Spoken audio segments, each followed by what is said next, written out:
देश में गरीब मर रहा है, कोई आंकड़ा है? नहीं है। किसान फांसी लगा के आत्महत्या कर रहा है, कोई आंकड़ा है? नहीं है।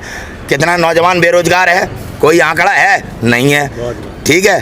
और संसद बना रहा है हमारे देश को कुचल के, यानी कि हमारी गुलामी की एक वो बनाई जा रही है संसद। ये इतिहास नहीं पलटने देंगे नरेंद्र मोदी को, हम आज़ादी नहीं छीनने देंगे। हमारा अधिकार दिल्ली में जाने का है, हमें क्यों रोका जा रहा है?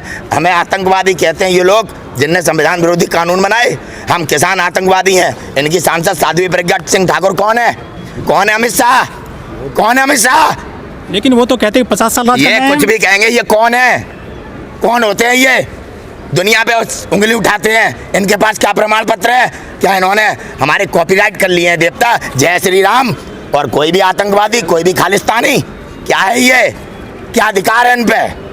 आज सरकार में आए थे चौकीदार बन के, आज बाप बन गया हमारा। इतनी हैसियत कैसे? औकात बता देंगे। सीमा पर है बजा लाठी हमारे ऊपर। देखे हमारा कौन सा बेटा इतना नमक हराम है, कौन से किसान का इतना बेटा दोगला है जो इन किसानों की छाती पे गोली चलाएगा। हम भी देखना चाहते हैं गद्दारों की। आज महाराणा प्रताप की ललकार है, मान सम्मान स्वाभिमान की लड़ाई है, आज़ादी नहीं छीनने देंगे। संघियों को अगर हिम्मत है आ जाओ सामने, आज देश खड़ा है लड़ने के लिए तैयार। वही किसान लाठी लेके जो भारत की माता की छाती से अनाज निकालता है, अपराधियों को बचाते हैं यही सत्ता में बैठे लोग। हमें आज गुंडा कह रहे हैं। क्या है ये गृह मंत्री? तड़ीपार अदालत ने घोषित किया, अदालत ने गोधरा कांड करवाने वाला पीएम हमें गुंडा कह रहा है।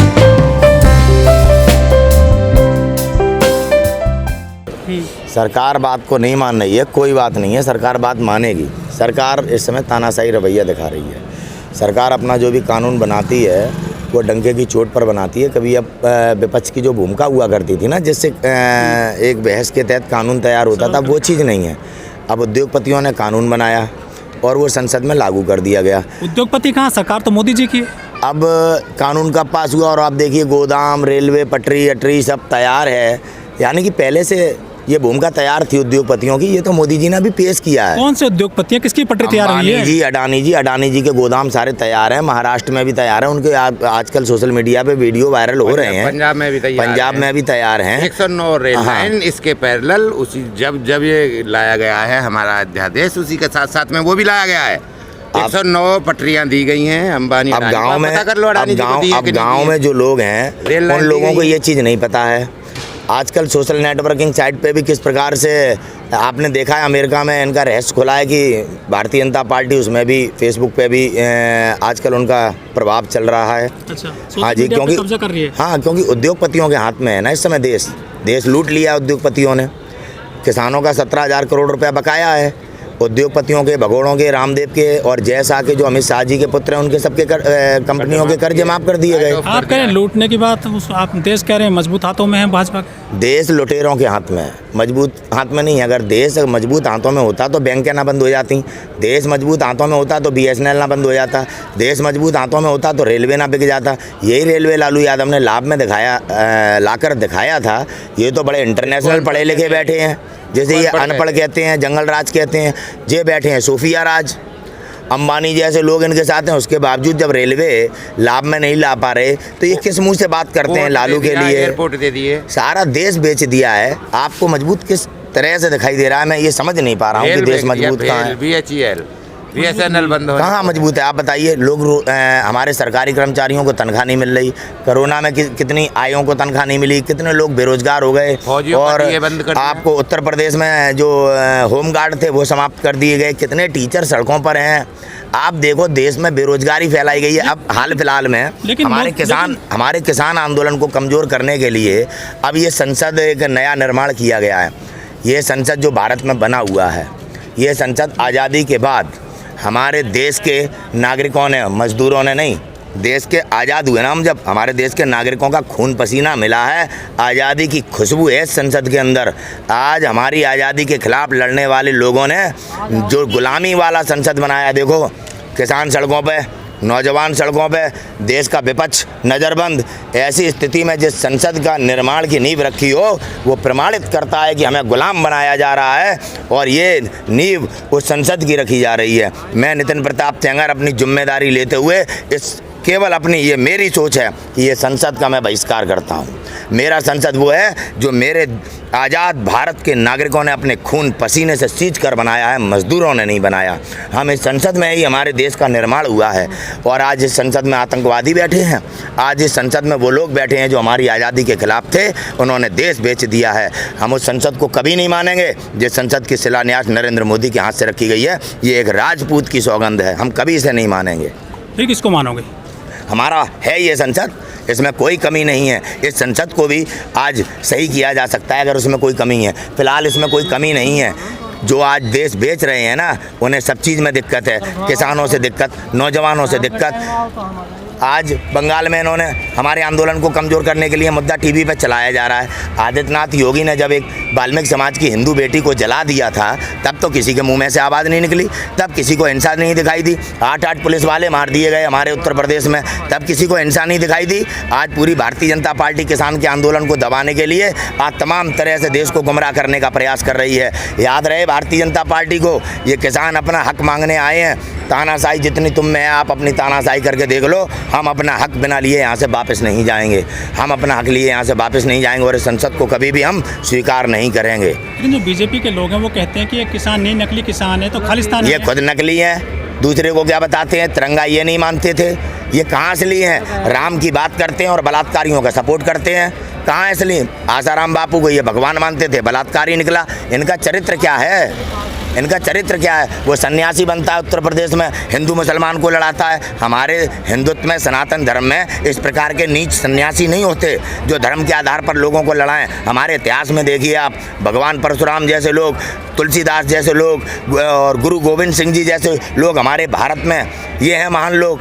जय गुरुदेव, तमाम सन्यासी आज भी हैं। कृपालू जी महाराज थे, उन्होंने कभी हमें नहीं लड़ाया, जगत गुरु थे वो। अब वृंदावन में रहते थे, कभी हिंदू मुसलमान किया? अरे ये राजनीति करने वाला भगवा पहन के रावण की तरह हमें बता रहा है श्री राम क्या है। वो तो दुर्भाग्य है देश में कि आज नागरिक अपने स्वार्थ में, निजी स्वार्थ में, कुछ मुट्ठी भर लोग हिंदुत्व के नाम पर आज हमारी क्या हालत कर दी है, ये समझने की ज़रूरत है। आज देश क्या इतना गुमराह है? योगी जी संस्कृति की बात करते हैं और सनातन धर्म की बात करते हैं, लेकिन फिल्म सिटी लेकर आ रहे हैं उत्तर प्रदेश में। अरे भाई मैं बता तो रहा हूँ, चोला पहन रखा है देश को गुमराह करने के लिए। आज प्रमाण है ना, आज किसान जब पहले मारा नौजवान को, अभी और मजदूरों के 12 घंटे का वो कानून बना दिया। आप देखो आदमी को गुलाम बना रहे हैं। आज अगर नागरिक हिंदू राष्ट्र और हिंदुत्व के नाम पर खुद को गुलाम बना रहा है, यही गलती हमने की थी जब हमारे देश में मुगल आए थे। मान सिंह ने समर्पण कर दिया, महाराणा प्रताप लड़ता रहा। अगर देश का नागरिक महाराणा प्रताप के साथ होता हम कभी गुलाम बनते ही नहीं। और आज भी वही हो रहा है। ये मान सिंह बैठे हुए हैं हमारी सत्ता में, जो राम बन रहे हैं, ये है नहीं, हमें गुलाम बना रहे हैं। लेकिन सर वोट तो इन्हीं मुद्दों पे मिलती है भाजपा को। ये राजनीतिकरण संघ के द्वारा हमारे देश में हम लोगों को कैप्चर किया गया, शाखाओं के माध्यम से, धर्म के नाम पर। और जब इन्होंने हमें धर्म के नाम पर कैप्चर किया, वो लोग आज बालिग हो गए हैं और इन्हीं के साथ जुड़े हुए हैं, वो इनकी बात सुनते हैं। ये संगठन क्या है? संगठन हमें अपने आप से जोड़ते हैं और जब चुनाव आता है तो ये संगठन के लोग हमारा वोट का मोलभाव करते हैं। सर जो कुछ लोग कहते हैं कि जो मोदी सरकार चल रही है उसको पीछे से पुश किया जा रहा है संघ के द्वारा। यस, संघ पुश कर रहा है। अंबानी अडानी ने चुनाव लड़ाया है, वरना हमारे देश के प्रधानमंत्री पद के दावेदार भारतीय जनता पार्टी से लाल कृष्ण अडवाणी जी थे। उनके पास कैश नहीं था और कैश देने वाला अडानी अंबानी था। अडानी अंबानी ने चुनाव लड़ा मोदी जी को आगे करके और उन्होंने अपने प्रचार के और पैसे के माध्यम से चुनाव जीता और देश लूट लिया। आज देश को समझना चाहिए, पढ़े लिखे लोगों को समझना चाहिए। कल जब आपकी ज़रूरत नहीं होगी तो आपकी तनख्वाहें आधी हो जाएंगी, आप लोग मजबूरी में कार्य करेंगे। आज का स्वार्थीपन आपकी ज़िंदगी को इस स्थिति में ले आएगा कि आप जी नहीं पाएंगे। सर जो किसान आंदोलन चल रहा है देश में पूरे में, इस बार जो है पूरी तरह से अंबानी और अडानी को निशाने पर लिया जा रहा है। क्या मोदी सरकार ने खुद को इनके हवाले कर दिया है? मोदी सरकार रिमोट कंट्रोल की सरकार है। पिछले 6 साल में किसी की कोई वैल्यू है? राजनाथ सिंह जी गृह मंत्री थे, आज अब रक्षा मंत्री बना दिए। उनकी जगह पे अमित शाह आ गया। अमित शाह राजनाथ सिंह से ज़्यादा महत्व नहीं रखता, लेकिन अमित शाह क्या है कि वो पार्टी चला रहे हैं, वही करता धरता हैं, तो उनके आगे ना कोई कुछ नहीं है। पूरी ये सारे जितने भारतीय जनता पार्टी के नेता हैं, अडवाणी जोकर बन गया, इससे बड़ा क्या बताऊं। पूरी भारतीय जनता पार्टी के गुरु हैं लाल कृष्ण अडवाणी जी, आज वो जोकर बने पड़े हैं। अब क्या राजनाथ सिंह की बात करूं, बेइज्जती लगेगी उनको। क्या नरेंद्र सिंह तोमर की बात करूं, तो फिर राजा कौन है अगर वो जोकर है तो?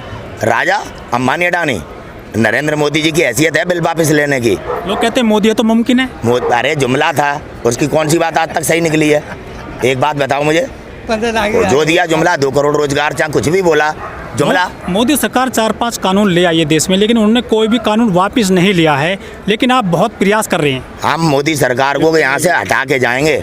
अपना दम जितना मोदी को दिखाना है दिखा ले, हम भी छाती पे गोली खाने आए हैं। ये प्रॉमिस है मोदी से, अगर कानून वापस नहीं लेगा तो सत्ता से हटा देंगे। संसद का ख्वाब भूल जाए मोदी, भूल जाए ख्वाब। मोदी सरकार ने बड़े बड़े एक्शन लिए, जैसे कि जीएसटी, नोटबंदी, 370, 35 NRC, तब देश प्रचार में गुमराह था। ये एनआरसी हमें गुमराह करने के ही तो कानून है। बताओ आज एनआरसी के हिसाब से आप नागरिक नहीं है देश के, आपने कागज दिखा दिए क्या? संसद में पास है। अब इतने बेवकूफ़ हो आप। आज़ादी की लड़ाई हमने लड़ी, सब काम हमारे लोगों ने किए, देश ये किसान चला रहे हैं। अब इन्हें कागज दिखाएंगे, इन्हें चुन दिया हमने तो कह रहा था 5 साल बाद हिसाब लेना हमसे। 5 साल बाद हिसाब देने की बजाय अब हमारा बाप बन गया है। हम हिसाब लेने आए हैं, हिसाब हमें हिसाब चाहिए। 17,000 करोड़ हमारा बकाया है, हमें हिसाब चाहिए। देश कहाँ कैसे लुट गया, हमें हिसाब चाहिए। देश में गरीब मर रहा है, कोई आंकड़ा है? नहीं है। किसान फांसी लगा के आत्महत्या कर रहा है, कोई आंकड़ा है? नहीं है। कितना नौजवान बेरोजगार है, कोई आंकड़ा है? नहीं है। ठीक है, और संसद बना रहा है हमारे देश को कुचल के, यानी कि हमारी गुलामी की एक वो बनाई जा रही है संसद। ये इतिहास नहीं पलटने देंगे नरेंद्र मोदी को, हम आज़ादी नहीं छीनने देंगे। उसमें आपके सांसद बैठेंगे? कौन से? जिसको चुनोगे? जो ये गुलाम बने सांसद, जिन्होंने हमारे खिलाफ काले कानून बनाए, संविधान के खिलाफ जाकर कानून बनाए।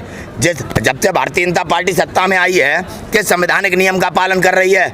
हमारा अधिकार दिल्ली में जाने का है, हमें क्यों रोका जा रहा है? हमें आतंकवादी कहते हैं ये लोग जिनने संविधान विरोधी कानून बनाए। हम किसान आतंकवादी हैं। इनकी सांसद साध्वी प्रज्ञा सिंह ठाकुर कौन है? कौन है अमित शाह? कौन है अमित शाह? लेकिन वो तो कहते हैं 50 साल राज ये कुछ भी कहेंगे। ये कौन है? कौन होते हैं ये? दुनिया पे उंगली उठाते हैं। इनके पास क्या प्रमाण पत्र है? क्या इन्होंने हमारे कॉपीराइट कर लिए हैं देवता जय श्री राम? और कोई भी आतंकवादी, कोई भी खालिस्तानी, क्या है ये? क्या अधिकार है इन पे? आज सरकार में आए थे चौकीदार बन के, आज बाप बन गया हमारा। इतनी हैसियत कैसे? औकात बता देंगे। सीमा पर है बजा लाठी हमारे ऊपर। देखे हमारा कौन सा बेटा इतना नमक हराम है, कौन से किसान का इतना बेटा दोगला है जो इन किसानों की छाती पे गोली चलाएगा। हम भी देखना चाहते हैं गद्दारों की। आज महाराणा प्रताप की ललकार है, मान सम्मान स्वाभिमान की लड़ाई है। आज़ादी नहीं छीनने देंगे। संगियों को अगर हिम्मत है आ जाओ सामने। आज देश खड़ा है लड़ने के लिए तैयार। वही किसान लाठी लेके जो भारत की माता की छाती से अनाज निकालता है, अनाज निकालता है। आज लड़ाई मान सम्मान स्वाभिमान की है और ये गोरे हमसे नहीं लड़ पाए। इनकी औकात क्या है? आओ, हिम्मत है तो ललकार रहे हैं हम, चलाओ गोली हम पे। आओ, माँ का दूध पिया है तो हम अधिकार लेके जाएंगे, लेके जाएंगे, लेके जाएंगे।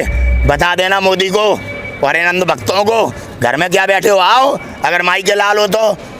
उत्तर प्रदेश के लोग, शर्म आती है मुझे, हम बॉर्डर पे अकेले डले हैं। आज लड़ाई मातृभूमि की है। महाराणा क्यों घास की रोटी खाई?